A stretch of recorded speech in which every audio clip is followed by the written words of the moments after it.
As happens around the world, in India there are very rich people who live in houses that are like big, very luxurious palaces.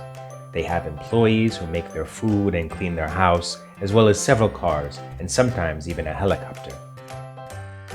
Many families in India live in poverty. Do you know what it means to be poor? Poverty has to do with the lack of those things we need to live decently and enjoy good health. A home, food, clothing to protect you from the cold, going to school. In the cities, there are very modern neighborhoods with very high buildings. That's where the offices of big companies that operate in all the world's countries can be found. And in the same cities, there are other neighborhoods, very poor ones, called slums.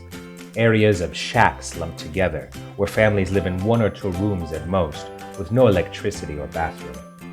One of the greatest problems these families face is not having access to potable water, safe for drinking.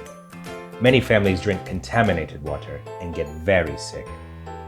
In rural areas, farming families that work the land depend on the rainwater in order to have good crops.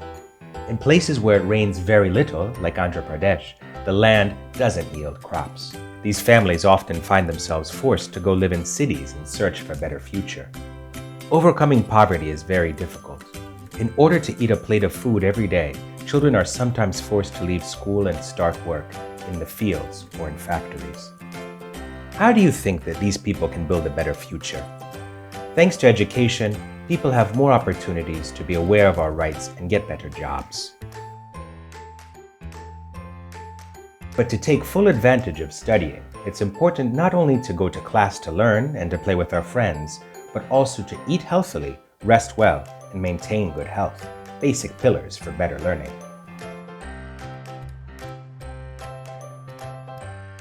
It's harder to understand what the teacher is explaining when you're hungry, right?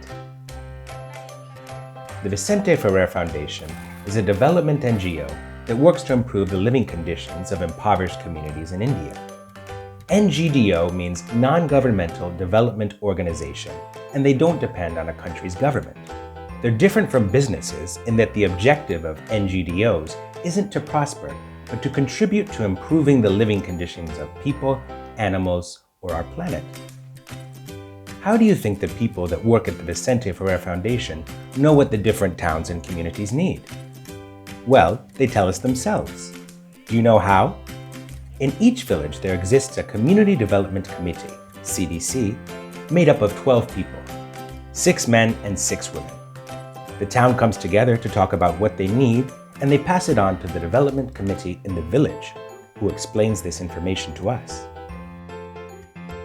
In these committees, underprivileged people do have a voice, are asked their opinion, and are allowed to say whatever they want, because all people are equally important. Here in Spain, the Vicente Ferrer Foundation explains the work they do in India and raises money in order to carry out different projects there.